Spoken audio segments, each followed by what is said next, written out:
Good afternoon, everyone. My name is Paul, and I am a nerd, and you are lucky enough to be here for the PracticeMaster Virtual User Group meeting from Attorney Computer Systems, where today we are talking about the visual timer display. Mary Jo is going to take that topic. And the new NetDocuments integration, I will take that topic. And so without any further ado, I'm going to hit all the magic buttons that are going to get me back to the place where I am going to be able to turn it over to Mary Jo so she can tell you about the visual timer display. If you are a timer addict like I am, and you're always doing your timer on and off all day and keeping track of everything that you're doing with a timer, billable, non-billable, whatever, the timer visual display is a really helpful tool to help you kind of see that in a graphical view. It'll kind of lay out your day and fill in the gaps with timer intervals so that you can see how much time you've spent and if there are any gaps and where didn't you have the timer running. So if you go underneath File, we have an option here for Visual Timer Display. So it is on that menu there, or you can also type Visual Timer Display in your search here in the Quick Launch if you'd like. But we're just going to go into it here to take a look at it. And I don't know how much test data we have in here with us today. It's pretty good because the 17th is when we have everything happening. So this probably is not going to be a very accurate view for this particular day just because it's test data. We have all kinds of things going on and overlapping and going through. But I'm going to change this to a one-day view so that we see this day. And I'm going to pin this to the side to give us a little more real estate to look at here. So in this instance, I see that we began timers from 9:15 to 9:15. So that was just a quick one that had gotten run. From 9:55 to 10:01, from 10:13 to 10:13, and so on. We can see every single timer that was started and was stopped throughout our day. So you can see this looks very, very cluttered because, again, test data, this is the today in test data, that there's a lot of timers that have been stopped and started throughout the whole day. Yours will be a little more realistic, probably with one slot in each time frame as you're starting and stopping your timers throughout the day. I don't know that we have any other days that we actually have timers on since this is test data, but it is something that you can definitely use as a tool and say, well, I had nothing from 8 to 9. How come? What was I doing at that point in time? And if you're keeping track of non-billable time, this is a good place that you should have had something. Even if you weren't working on something billable, there should have been a timer running, timing something. If you click on any of these, you can open that up and you can go into that timer window and you can adjust it or edit it or add descriptions or things like that from the visual timer display. So at the end of the day, if you want to go back through and modify, these are the journal records that were created. You can see that we're in the journal file. This happened to be a phone task that was created. So that's here. If we click on another one over here, this was another phone task that was put in. And it gives me the times. And again, can edit the description of the journal record that we have here. These are all things that are showing on that display for you to look at. I think it's a helpful tool if you're a big timer user. If it's something that you're constantly having a timer running, this is a great place to go see those things that you're doing. Here's just a regular timer task. So you can see anything in there that you've coded it as a phone, a time task, a research task that you've timed, that will show up in here as the journal records for you to go ahead and modify. Oh. Yeah, it is a great way to see those gaps. Obviously, this day has no gaps, but if you were here from 8 in the morning till 5 in the afternoon and you've got a couple half-hour gaps and maybe a 40-minute gap, there's probably something missing. And that's what it's all about. It's all about finding those missing blocks of time so that you can bill for your time. Mm-hmm. I'm going to talk about the new NetDocuments integration, and I'm going to start by saying that this is still in what we call a pre-release state. I don't have a date for release, but if you have NetDocuments, I can assure you that it is in a very strong state. It's just not quite ready for them to release because they want a few more people to test it, frankly.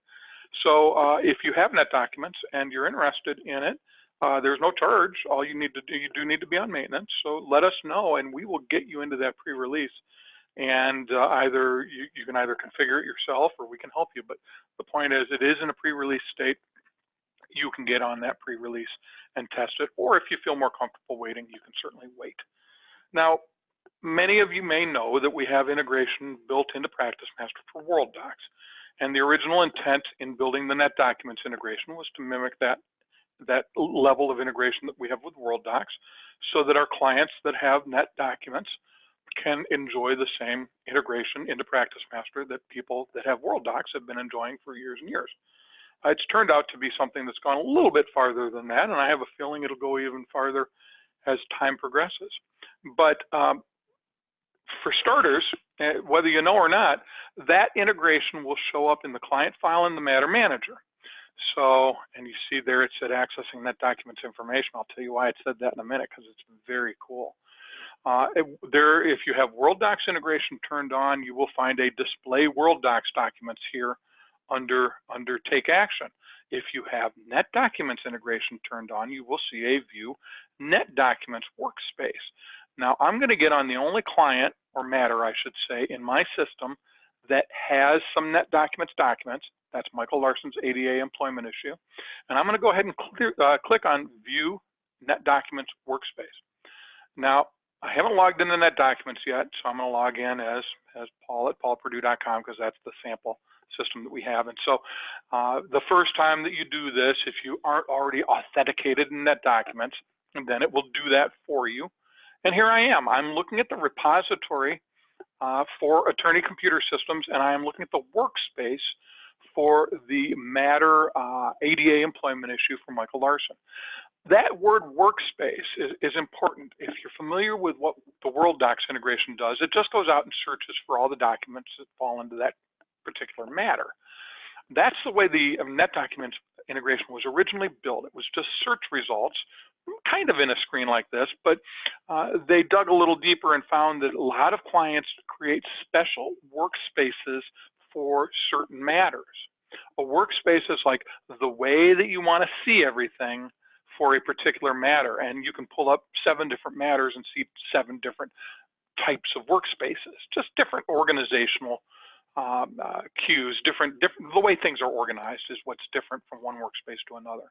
So that's important. If you're a NetDocuments customer, you know that it's important that you be looking at the workspace for that particular matter. And so the people at STI, the people at Tab 3 Software, went back and rewrote that so that it actually pulls up the workspace for that particular matter. Now, aside from that, this is pretty much identical to the way the World Docs integration works. You press that button, well, that link, if you will, in PracticeMaster while you are on a particular matter. In this case, it's Michael Larson's ADA employment issue, and it will pull up those documents or that workspace for that particular matter. Now, another thing that is inherent in the World Docs integration is that you can sync your clients and matters. And by that I mean, when you first set it up, you want to take all the existing clients and all the existing matters and probably get them in the NetDocuments. That is, if you're adding NetDocuments and you're brand spanking new in NetDocuments, you want to make sure that those clients and matters are already in PracticeMaster are also now in NetDocuments. You don't have to do that if you've already got NetDocuments synced with PracticeMaster. In other words, you've been doing that manually because there was no integration before. When you had Client 100.01, you went over and added Matter 100.01 to NetDocuments. That's fine. But that's the other level of integration, is that when you add a matter, add a client, or change the client name or change the work description, the matter description, it will push those changes or those additions over to NetDocuments so that you always have a current list of matters in NetDocuments. You don't have to add it in both places. You go to PracticeMaster or Tabs and add that matter, add that client, and it will instantly push over to NetDocuments.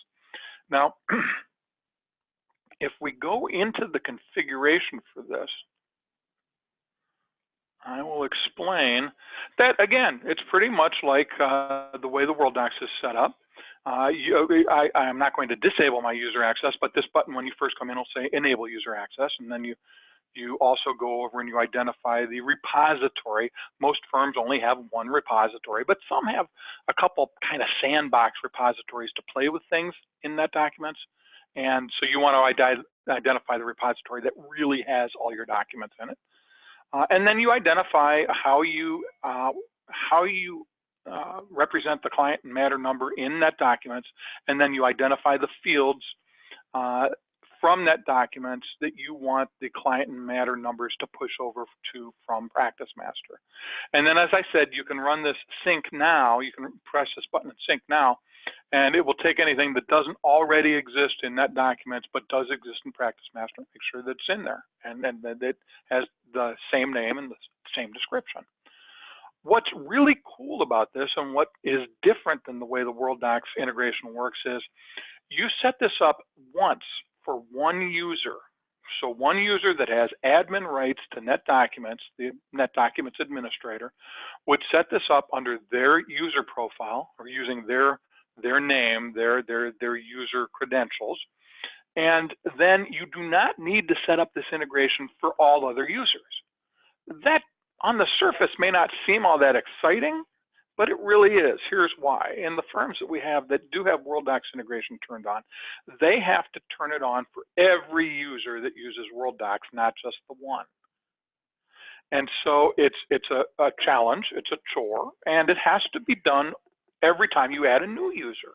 So whoever is setting up those new users needs to remember to do it. But here's the thing.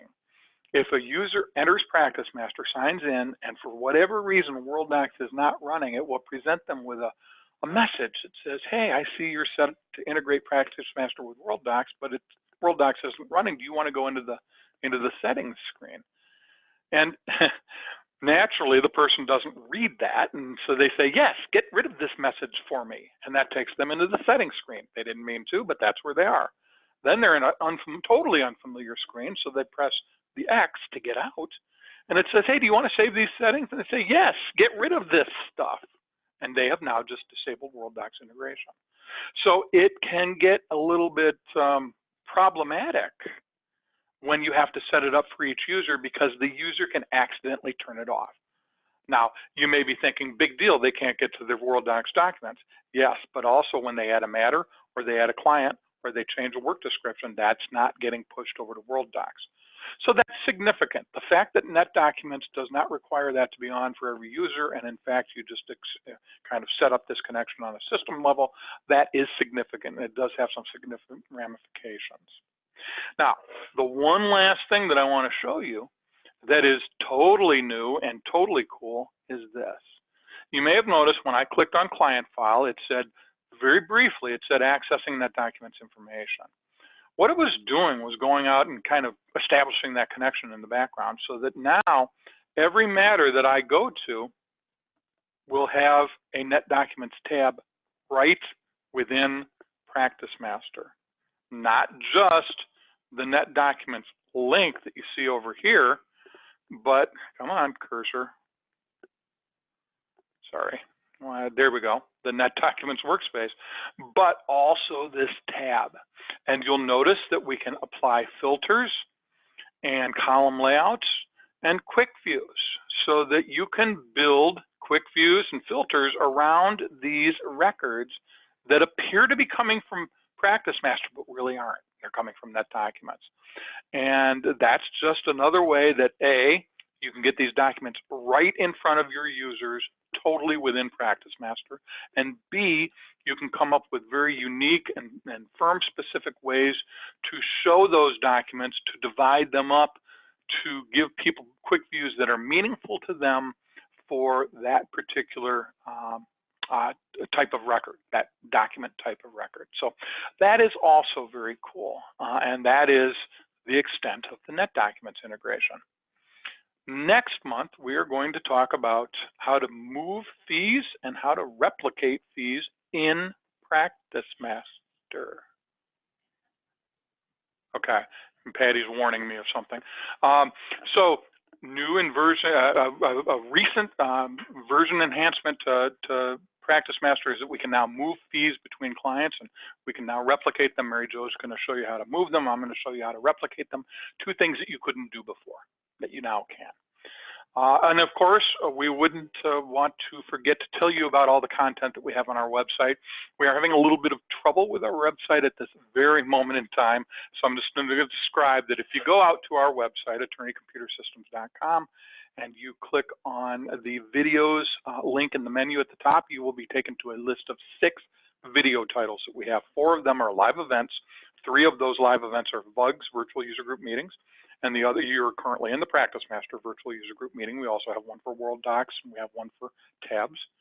And we also have a live event called the Coffee Pot Webinar Series. That's where I bring somebody in from a company each month, a company that has a product that enhances the value of either Tabs or PracticeMaster or World Docs. We get them to explain their company, explain their product, talk about pricing, talk about how it integrates with one of those core products, and then we get to ask them questions. We also have 2 pre-recorded non-live events, titles, if you will. Mary Jo has her eBites video series. These are short 1 or 2 minute videos that take something really cool that we think everybody should know and that we know that we can explain very quickly. And we record an eBite about it. Mary Jo records 3 of these each month, 1 on Tabs, 1 on PracticeMaster, 1 on World Docs. We also have our longer format Paul and Mary Jo show, where either I or Mary Jo will take a topic that takes a little longer to explain. And we'll spend 10, 15, sometimes 20 minutes getting deep into the weeds of whatever it is that we're talking about that month. And we rotate between the 3 products, Tabs, PracticeMaster, and World Docs.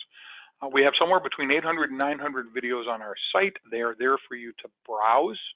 They are there for you to search.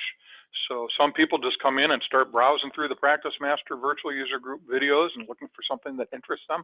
Others will come with a specific thing in mind, like let's say emailing statements, and they'll go straight to that search box and type email statements and go straight to a video about, or a couple of videos in that instance, I believe, about emailing statements. So these things are available for you 24 hours a day, 7 days a week, 365 days a year. Please take advantage of them. There's absolutely no cost to using them, and they are just there ready and waiting for you. That's it for today. Everybody have a good rest of the day and a good rest of the week and month, and we will see you in June. Thanks, guys.